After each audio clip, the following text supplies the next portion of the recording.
Having lost my parents in an accident and grown up in an orphanage, I couldn't find any reason to live or to push forward.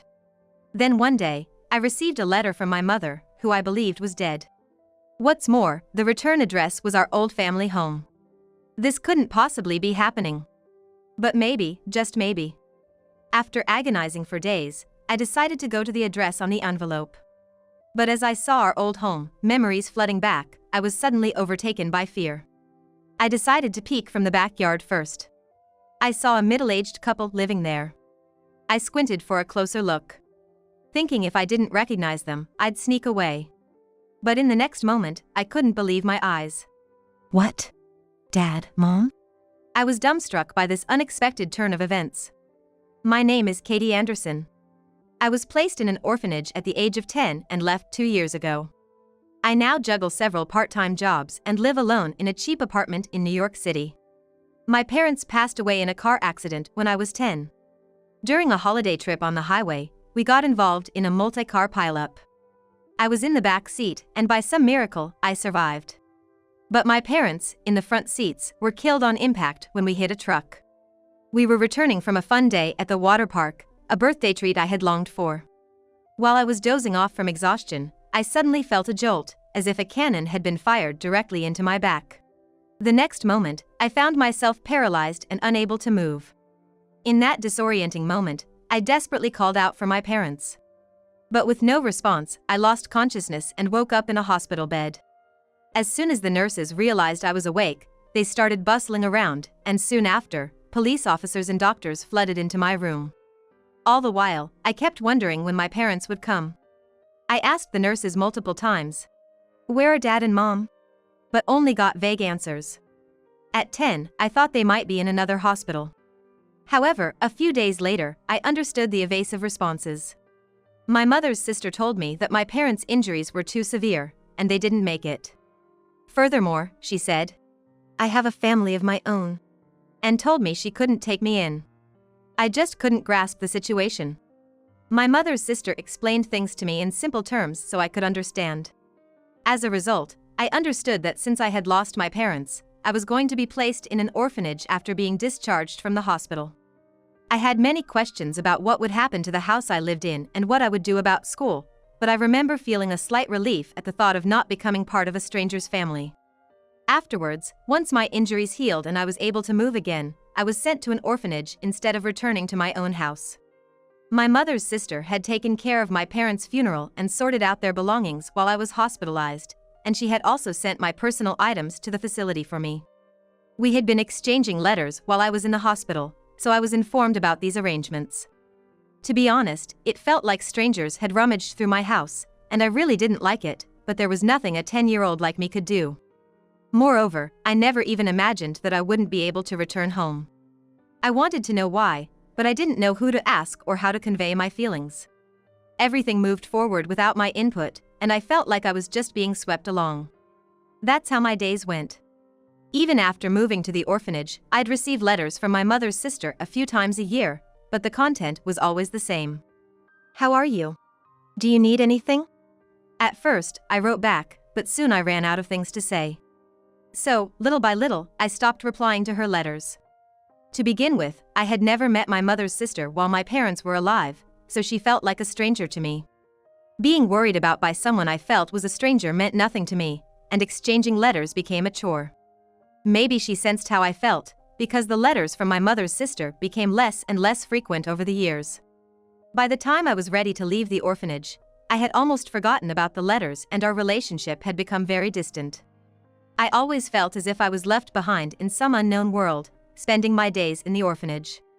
While I was hospitalized, the funeral took place, and I ended up coming to the facility without ever going back home.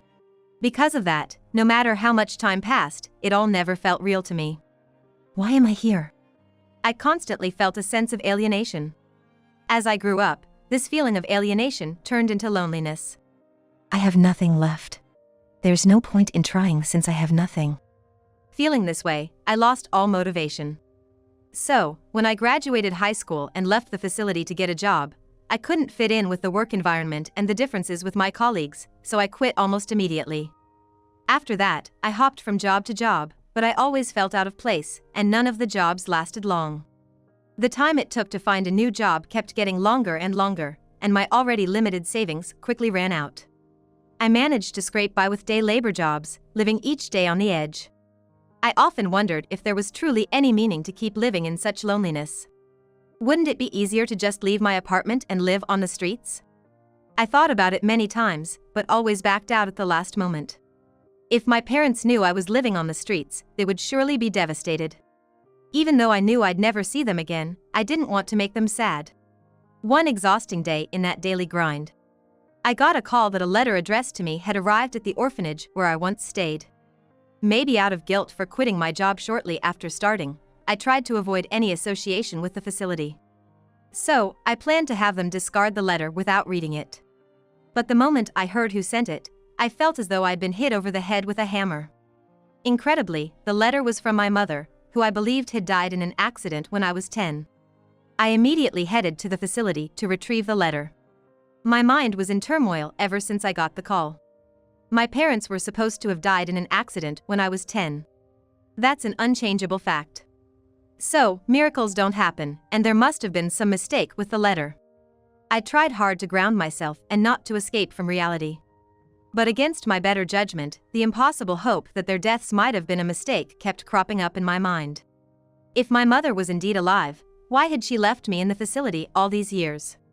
What does she hope to achieve by sending a letter now, after all this time? As the train rocked me on my way to the facility, these questions plagued my mind.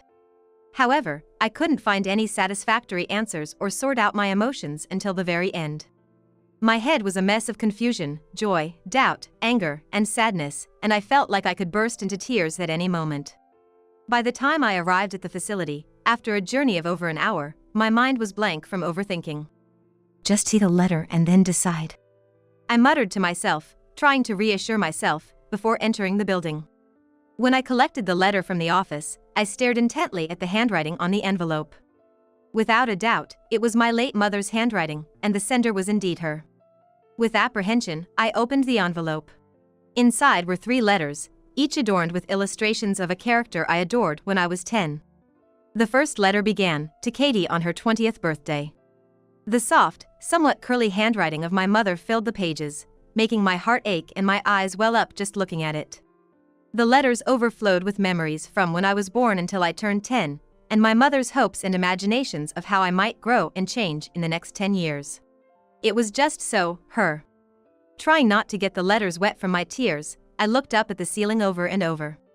Still, the tears flowed, staining the paper in spots.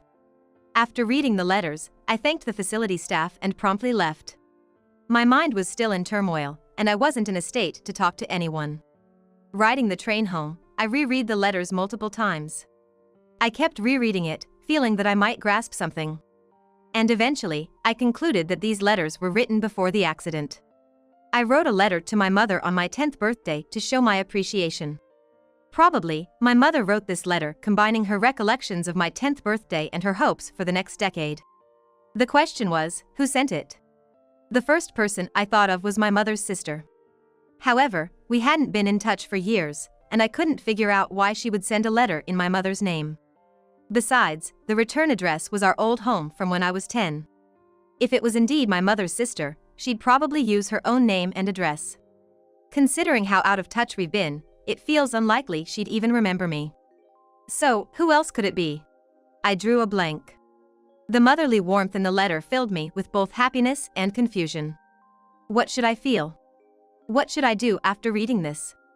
No matter how much I thought, I couldn't find an answer.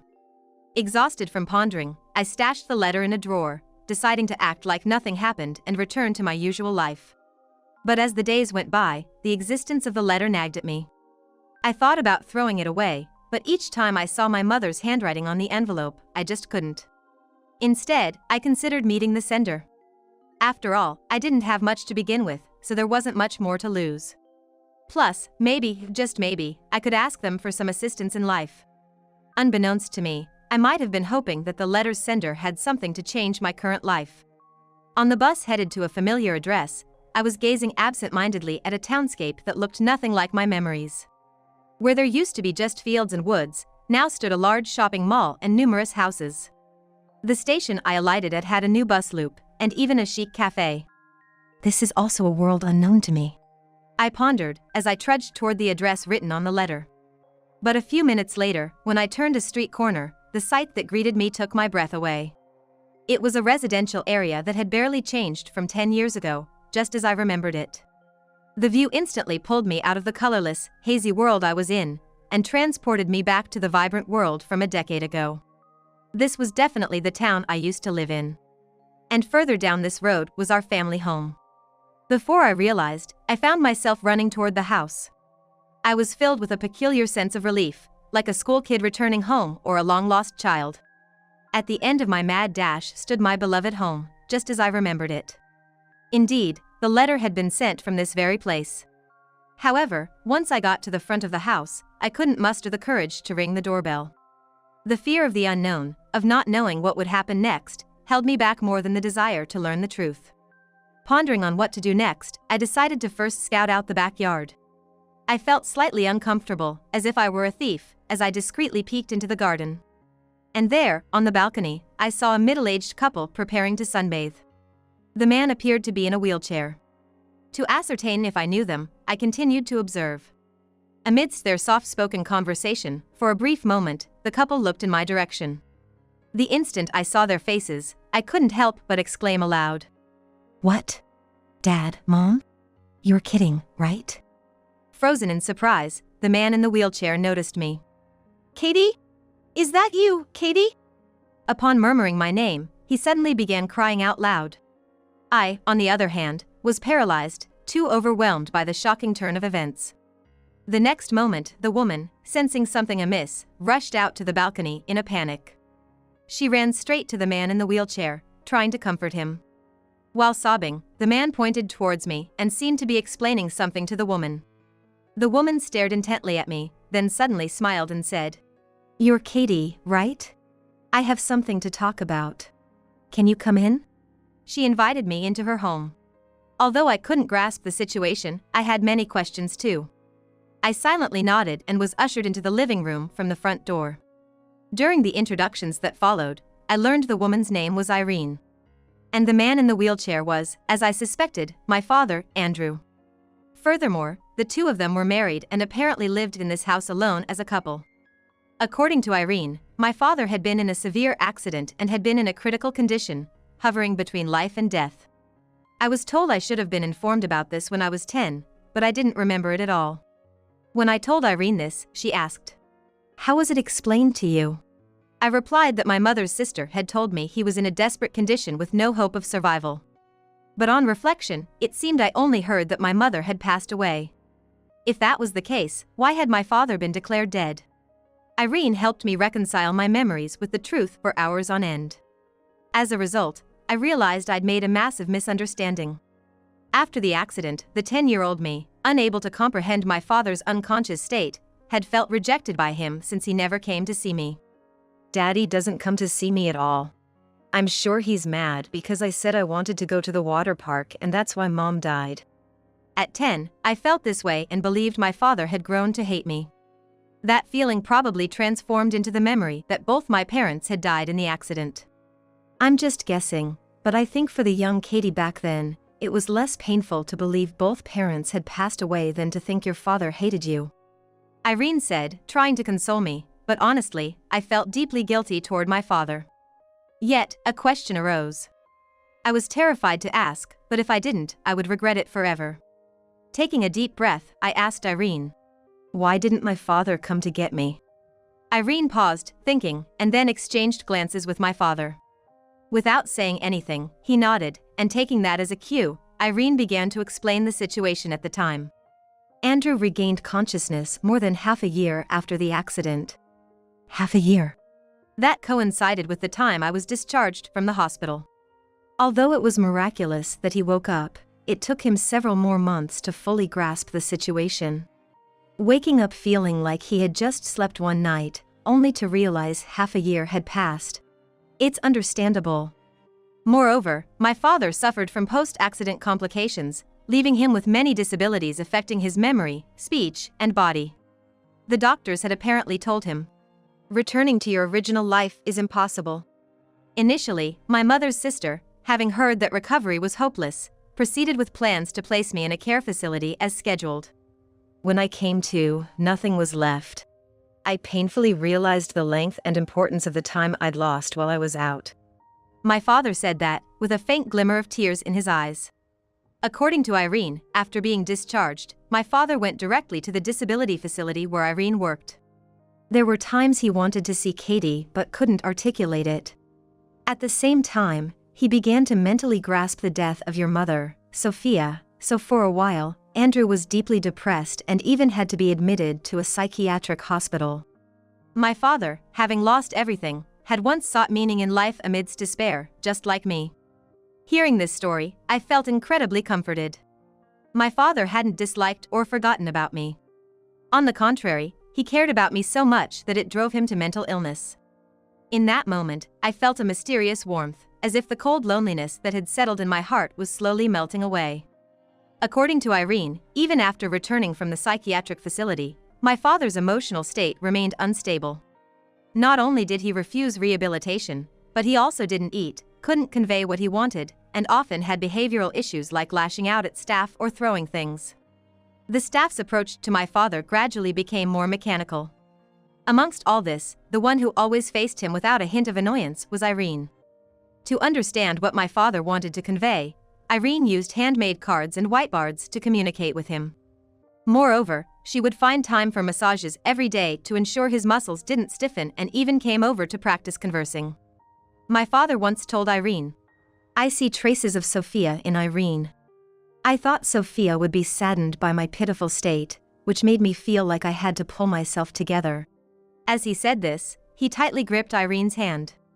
It was palpable just how important Irene had become to my father. Seeing the two of them, I felt a pang of envy. I wished I had someone to support me in the same way.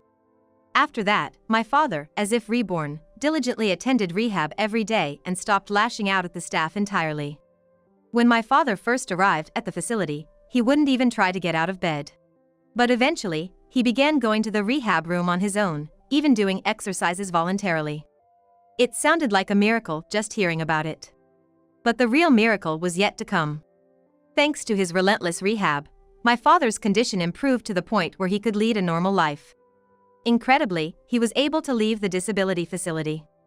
Even the doctors were amazed, saying they'd never seen such a recovery. My father said with a hint of pride. Besides my father, Irene was also smiling, looking genuinely happy.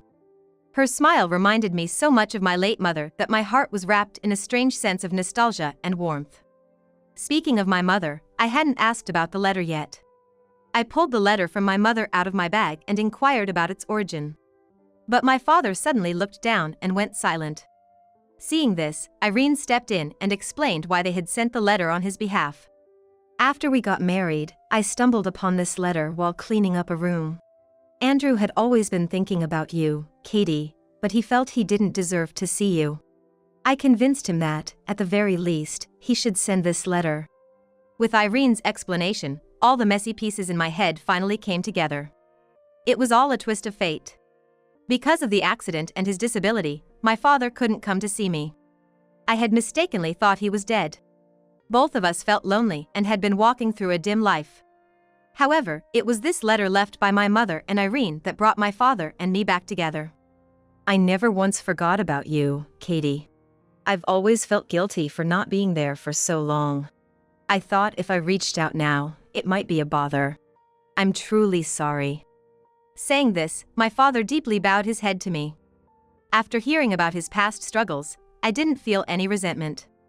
In fact, I was genuinely happy to know he had always been thinking about me. Realizing we both had moments of utter despair at the same time made me chuckle and think, like father, like daughter. When I shared this realization with Irene and my father, they both laughed and shed tears. It was the warmest tears I had ever seen. Glancing out the window, I saw the sunset shining on the balcony. I mentioned, "I think I'm gonna head out now," and stood up. But with a panicked voice, my father intervened.